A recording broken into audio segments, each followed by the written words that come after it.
For USCFootball.com, I'm Jack Smith, joined by Shotgun Spratling, who is in Scottsdale, Arizona for the Pac-12 Tournament, where USC Baseball just beat Cal 7-4 to clinch a spot in the Pac-12 Tournament Championship. And Shotgun, they're one win away from extending this Cinderella run to end the season and land a place in the NCAA Tournament.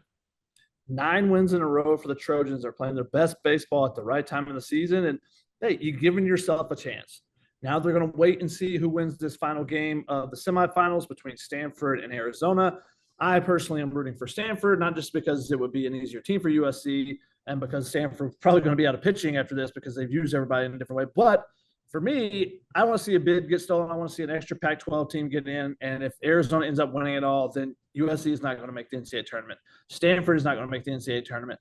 And unfortunately, Cal being put out today, I think they're probably going to miss it too, even though that is a championship. I mean, a regional caliber team, a team that could go into a regional and win a regional, and they have star power.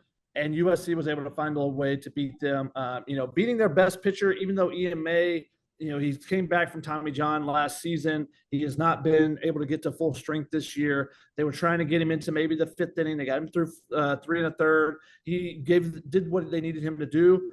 But USC, when they got into the bullpen, they were able to do some damage. And how about the freshman Braden Dowd coming through with a huge 3-run homer? Not a bad time for that first home run of your career. He was super excited. You could see the smile on his face as he rounded the bases. I don't think it came off his face the rest of the game. Talked to him after the game. He was just really excited. He name dropped pretty much every veteran on the team, talking about how they've helped him along the way. And name dropped every freshman when I asked him about the freshman class. Just a player's player, and a guy that is doing everything the coaches asked him. And I asked him, well, why has he been able to have consistency? Some of the freshmen have their ups and downs. He's been a guy that's been pretty consistent for him. He said, just trying to do my job. Just go out there, get a couple of hits, steal some bases, run around, cause some havoc, and he's doing that. And today he put the bat head on one, drove it out to right field. Huge 3-run home run after USC was down 2-0 early, gave him the lead, and then they were able to battle back and forth with their Cal the rest of the way. Come out, get some insurance runs late, which was really big, even though Cal, last inning, gets it set up exactly what they would want. They get 2 men on. They get the tying run to come to the plate in the form of first.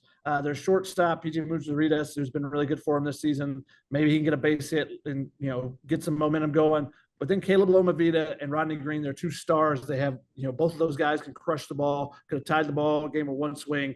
Josh Blum strikes out Lomavita and then is able to get RJ Green to ground out to shortstop. Nice play coming over to make that play. And USC gets a 7-4 win to advance the championship. Yeah, to kind of take you back to the first couple innings, Lomavita homered in the first off of Tyler Stromsborg. Cal got another run in the second after what was, to me, watching from home, not a great call on a review at second base on a stolen base. I thought the runner was totally out, but there just wasn't enough evidence to overturn. So quickly it was 2-0 Cal, and a team that had won 20 of its last 24 games had a lead against Tyler Stromsborg, and we weren't sure what we were going to get seeing Tyler Stromsborg pitch because he's been really good. He's also had some blow-up starts, but he really shut it down from there, and then the bullpen did close things out. They skirted around a lot of threats at the end of the game. They gave up 2 runs in the 7th, but they added on Shotgun in their own way. USC scored 1 in the 6th. They scored 1 in the 7th, and then they scored 2 in the 8th inning. So an offense that has been resilient so far this season and has really come on down the stretch, kept adding. That helped the pitching, and it also allowed Josh Blum to wiggle a little bit in the 9th inning, knowing that even with 2 runners on, the worst thing that can happen is Lomavita hits a game-tying home run. So I thought it was, again, another great game all around for USC. I was expecting it to be a 1-run game until they scored 2 in the 8th. That's what they did in the first 2 games of this tournament, but they have just stacked excellent days on their first 3 playing days of the Pac-12 tournament. Yeah, definitely, and it's been a team effort. You've seen pretty much everybody step up and do something except maybe kind of the 2 guys that carried them for most of the season, Jacob Galloway and Austin O'Verne.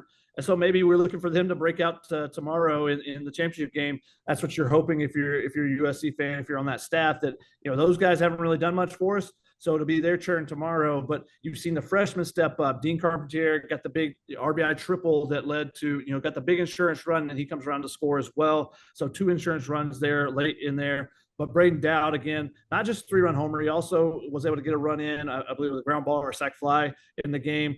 Kevin Takuchi, 2 for 2 with a walk, had a sacrifice as well. So those freshmen just continue to play, and I think it tells you what this program's future is, because those guys have stepped in. They have older bigger bodied, physical guys on the roster, those guys didn't get the job done early in the season. And they had to turn to the freshmen. And those freshmen have helped carry this team to where it is right now. They've matured along the way. They've had their ups and downs. You've seen some things you go, oh, that's a freshman mistake. Avery Covarrubias today, I think, was a great example. He has an error to start an inning on a routine grounder right to him, just bobbles it, doesn't make the play. It leads to a big potential rally for Cal. They're already up 1-2-0. And then they get up their best bats. And instead, Peyton Schultz, who had a monster game yesterday for Cal, had 2 homers and 5 RBIs, 2 homers that went 430 feet each. He comes up, hits the ball hard, but Covarrubias lays out, makes a web gem, starts a double play with a quick flip, doesn't even get to his feet. He just flips it, and throws the ball forward, lands back on his belly, and as Ryan Jackson turns the double play, gets him out of the inning. But how about this, Jack?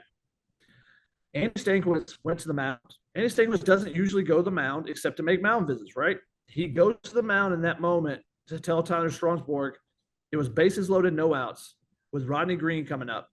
Rodney Green's got, I think, 18-something home runs this year. He's got a ton. He's going to be a huge pro prospect. He'll be an early round draft pick. Tells him, you're going to get a strikeout right here and a double play.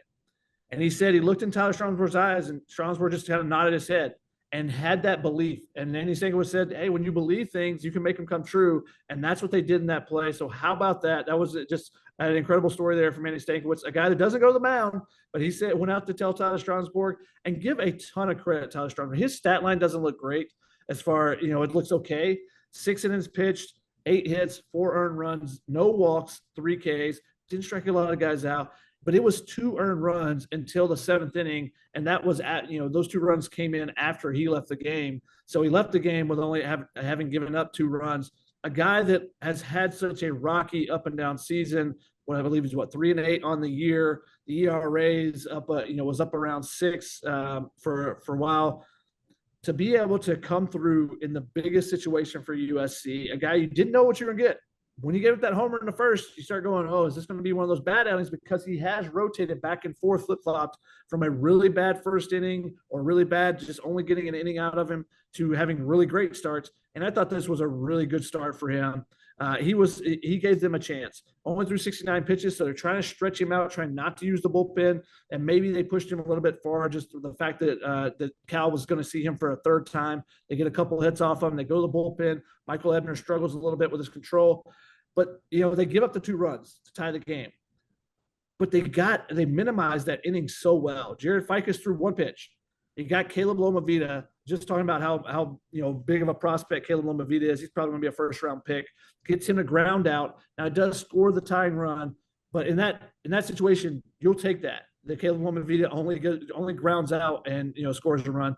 And the thing was, he got him to hit it not hard enough, which is the unfortunate thing, because Caleb usually stings pretty much everything, and he hits it on the ground, but it doesn't go, to someone to start a double play. They just get one out there, but then they get RJ Green out as well. So they get out of that inning. Mason Edwards comes in. He throws 2 pitches and gets RJ Green out. So those 2 guys combined through 3 pitches and had the 2 biggest outs of the game probably. And Mason Edwards is rewarded with a win as USC scores a run in the next half. A great way to answer as well. And that's the things you see from a really good team.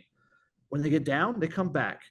When they get a lead, they can push out. And that's what they did in this game. And then when a team does, get them for a couple runs, they answer back. And that's what we remember we were saying this in the beginning of the year. They never could get shutdown innings, and they never answer back. And now they're doing those things. They're doing all the things they didn't do early in the season, and that's why they're winning games now.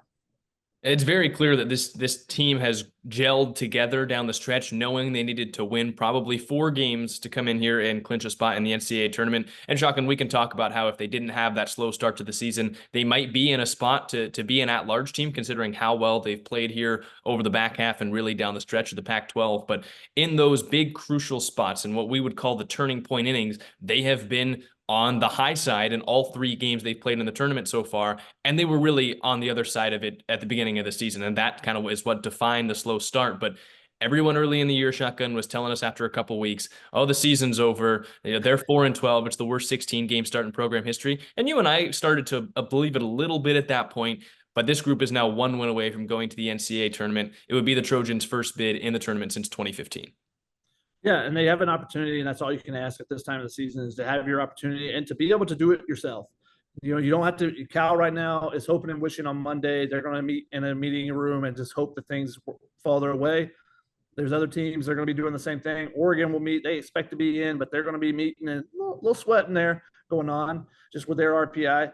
But you have a chance to just play your way in. And that's what USC is going to try to do tomorrow, whether they play Arizona, where they play Stanford. That'll be the question. But it'll be interesting to see who does USC have available, what pitchers are going to be available for them in this one. I think all those relievers that threw today will be available. I think Josh Blum probably can give you a couple of outs. I think Xavier Martinez can give you a couple of outs. How much you can stress those guys will depend on just how well they bounce back. But if they get to those guys, I think they still feel confident. Talking with some of the players this week, they just think anytime that Xavier Martinez comes to the game, anytime Josh Blum's on the mound, they're winning. And that's something that necessarily wasn't there at the beginning of the season either, as they were trying to figure out the roles in that bullpen after losing those guys that were at the back end last year. So now they feel really confident when that happens. We'll see if Caden Aoki can give them a couple outs, whether William Watson, are any of those guys going to be available? I don't want them to have to rush anybody back. And hopefully, someone steps up and gives them an outing that they don't expect, just gives them a little bit more length than anticipated. But tomorrow will be an all hands on deck. It is game 7 for them in the World Series. It is game 7 of a regional type of thing where you do whatever you got to do to find a way to get in to the NCAA tournament. And then you'll deal with that next week if you can. And we'll see who they play. Arizona is their starting pitchers right now. They have Jackson Kent threw yesterday. They still have their 2 best starters to go, one of them tonight, one of them tomorrow. No one else in the tournament has that. We'll see what Stanford does. They have been basically throwing the kitchen sink at every game. So we'll see, who they throw today. If they're able to find a way to win, what do they even have left tomorrow? If that's the case, it might turn into a complete bullpen game from both sides. And I would take USC's bullpen in that matchup. But it could end up being in the desert heat, could end up being a high scoring game. We'll see. But USC has made it to the championship game. That's the most important thing. They've given themselves an opportunity. Now they'll see if they can go find a way to win once again tomorrow. Yeah, Shotgun, the one way they can help a pitching staff that's going to have to do a bullpen game, score a lot of runs on the opposing team's pitchers and make it not a close game. But I'm not sure that exists for this USC team. They're consistently playing close games, and they've kind of done so. The fact that this game was the least close one that they've played in the tournament, when the tying run came to the plate and 2 hitters with close to 15 home runs on the year, that just tells you a lot about the way this team is playing right now, Shotgun. But they've rallied, they've earned that place in the Pac-12 Championship game, and they'll play tomorrow. I believe it's 7 p.m. Mountain time, and they'll play either Stanford or Arizona. So, Shotgun, do you have any final thoughts before we wrap up instant analysis? No, it would be great if there are any USC fans in the Phoenix metropolis, whatever you want to call this place, in this area. If you're a USC fan, get your butt out 7 p.m. tomorrow night. What else you got to do? Come out and support the Trojans. Give them some fan support, because if Arizona does win tonight, they are definitely going to have fan support here. People are going to drive up from Tucson. If you're within a couple hours, if you live in Tucson, if you live somewhere else in the desert out here, get your butt to the ballpark. Come and support the Trojans. They're playing great baseball. They're a team that struggled early. They found their way, and they're trying to get into the NCAA tournament, so they could use your support. So get out and support them and see, if you want them to take a quick flight from LA, so be it. If you want, we'll do a meetup before the game. Just hit me up on Twitter. I'll come meet everybody. You guys can drink. I'll drink some water, and we'll all have a great time. And then we'll see what the Trojans can do tomorrow night. You're turning down a drink at a meetup? I got to drink water out here in the desert, Jack. I'm trying to be able to make it through, and then I got to stay up all night because I got a red eye to get back home. All right, we'll get some good sleep tonight, and you guys heard him. Go out and support the Trojans if you're there. But anyways, for Shotgun Spratling, I'm Jack Smith. Trojans advance to the Pac-12 Tournament Championship tomorrow. We'll see you guys next time for Instant Analysis.